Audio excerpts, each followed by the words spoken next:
Сайн байна уу та бүхэндээ өнөөдөр өөрийнхөө хамгийн хийх дуртай зуны салаадны журыг хуваалцъя гэж бодлоо.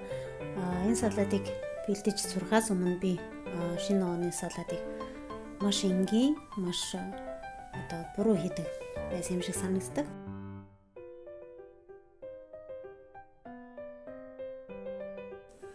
Бичлэгтэр гарч байгаа бүтээгдэхүүнүүдээс хамгийн гол ингредиент буюу хамгийн гол найрлага бол бринза буюу эсэглэн бяцлаг гэж хэлж болно. Хэрвээ монголоор өөр нэршил байвал та бүхэн комент хэсэгт бичээрэй. Бяцлаг маань шин, тэгээд маш зөөлөн, хэрвээ жоохон чанхан дарах юм бол бутарч унахаар тэгээд маш давслаг байх ёстой. Оросоор бринза гэж нэрлэдэг. Энэ бяцлагийг зориулалтын юм ногооны салааданд хэрэгэлдэг байгаа орсууд маш их хэрэгэлдэг. Зүгээр талхан дээр түрхээд иддэг.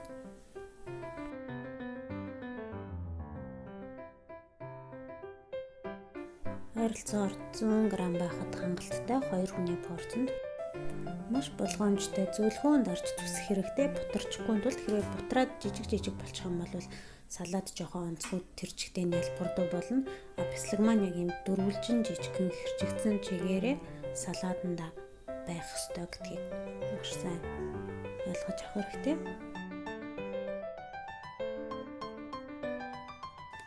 Дараагийн маш чухал шат бол амталгаа. Та бүхэн өөрсдөө мэдээд цөмнөр сарамсаар аль нэгээр нь амталж болно. Би болохоор сонгон сарамс аль алийг хийх дуртай. Ногооны салааданд сарамс маш гоё аромат оруулж өгдөг, гадна гоё хамт оруулж өгдөг.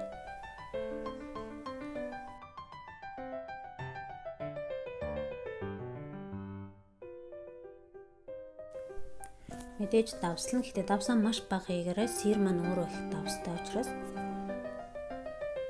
тэгээд мөн ногоон сэнгэн бас нэмсэн байгаа би.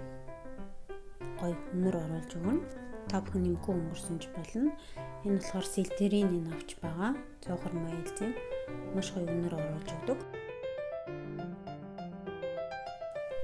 Энэ салааданд заавал самар нэмэх шаардлагагүй. Гэхдээ самар нэмэх юм бол бүр гоё амттай болж өгдөг. Яг гэвэл нэлээд жоохон шорвогдуу, эсэглэндүү салаад болж байгаа учраас самар нэмээд өгөхөөр арай нэг зөөлөн гоё чихэрлэг амттай болж ирнэ. Тэгэхээр та бүхэн гэртээ байгаа ямар ч хамаагүй самарыг жижиглээд миксер байхгүй бол аль болгонд порцны нүдүр байгаа тий.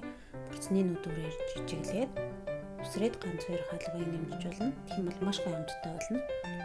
Тэгээд самар өөрөө дээрээс нь кальци магнигаар баялаг учраас салаад маань ерөнхийдөө тийм маш их витаминлэг, кальцаар баялаг, тэгээд идүүштэй хэрнээ зуны халуун өдөр идэхэд маш тохиромжтой, маш гоё тийм хөнгөн салаад болж өгж байгаа. Махтай идэхэд маш тохиромжтой. Та бүхэн оройнхоо олноос ядаж цагийн өмнө салаадаа хутгаад хөргөгчөнд хийгээд гоё хөргөөрэй. Тэгээд хамгийн гол нь тосоо шууд битгий хийгээрэй. Би болохоор оливын тос ашиглаж байгаа. Яг өөрийнхөө тавганд хийгээд идэх юм бол айгүй гоё амттай болдог. Дээрээс нь лимоны шүүсийг тавгандаа тусааж идсэн нь хамаагүй дээр болдог. Хэрвээ салааданд хийгээд удаан байлгачих юм бол салаад гашуурах магадлалтай байдаг. Ингээ болоо. Бичлэг үзсэн баярлалаа. Баяр таа.